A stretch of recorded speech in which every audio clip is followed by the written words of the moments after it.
Bom, eu vim aqui trabalhar primeiro na Nomurabras, que eu me formei em agronomia e eles tinham um projeto, uma fazenda grande do agro aqui, com 10 mil hectares, um projeto de desenvolver o pacote tecnológico para Goiás. Então isso me atraiu muito, porque eu sempre gostei muito de inovação, tecnologia, e na época, em 87, 88, 89, a gente testou e aplicou algumas tecnologias que só 10, 15 anos mais tarde viriam a ser aceitas, né? É o espaçamento reduzido do milho, a plantio direto, adubação a lanço, né?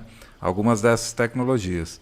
E depois eu fui trabalhar na Pioneer Sementes como representante e aconteceu um problema muito sério. Em 96, eles tiveram um problema muito sério de qualidade.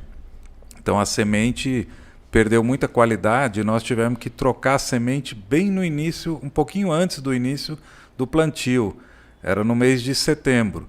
E isso gerou um estresse muito grande, sabe? Eu cheguei a trabalhar 15 dias seguidos, direto, trocando semente, regulando plantadeira. O que a gente fazia com bastante antecedência, teve que fazer meio em cima da hora. E aí eu cometi um erro, né? Um erro bem grave, né? Que eu fui regular uma plantadeira e a semente estava chegando naquela hora, porque tinha sido trocada, e o cliente do meu lado puxando o assunto, isso me desconcentrou.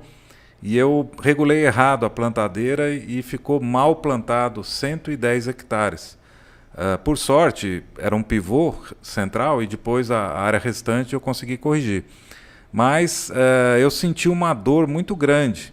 Eu me lembro direitinho, eu dirigindo minha caminhonete na Chapada de Catalão, na época, e sentindo uma dor muito grande, porque eu era muito caprichoso, muito carinhoso com os clientes, né, querendo atendê-los. E eu fiz aquela burrada, né? E mesmo não sendo assim, sendo por causa de estresse, né? Desse problema, isso me doeu muito. Só que aí, o que foi legal, Thierry, foi que eu falei, eu aceito a dor, né? Eu aceito e quero sentir ela bem fundo, só que eu tenho que ter um lucro nisso aí, né?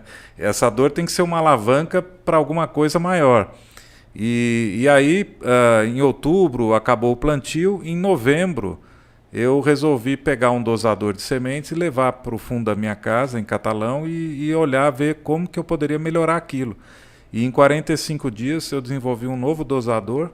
É uma história longa também, apesar de ser só 45 dias, né? E alguns meses depois eu abri a J-Ace, né, em agosto de 97.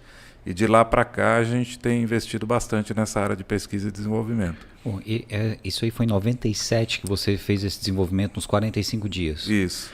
Zé, eu fico impressionado pelo seguinte, não tinha impressora 3D nessa época, como é que é? Foi tudo manual mesmo? Foi meio assim, artesanal? Olha, foi bem artesanal, nós não tinha dinheiro, por exemplo, em vez de comprar um motor elétrico para girar o dosador, eu mandei fazer um manual. E a minha esposa girava o negócio e eu olhava para ver se o dosador estava performando, né? Então era bem assim, só para você ter uma ideia, aí eu precisava de um apoio de engenharia. Aí conversei com meu pai em São Paulo e eu gravei alguns vídeos, né, com a filmadora da época, né? E mandei para ele e ele falou, eu acho que eu tenho alguém para te indicar aqui. Aí eu fui de ônibus para São Paulo, não era tão simples assim, né?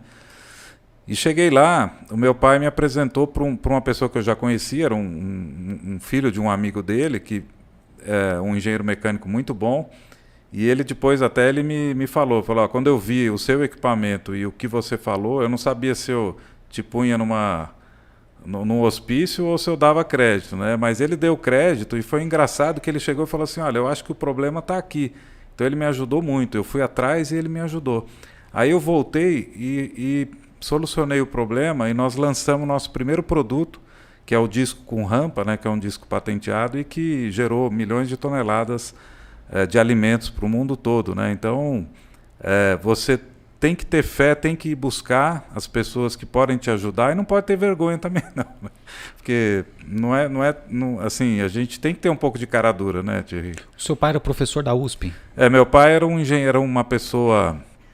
Ele foi um menino prodígio, né? Ele nasceu em Manaus e ele veio estudar em São Paulo e foi um engenheiro brilhante e acabou sendo professor da Escola Politécnica da USP, né?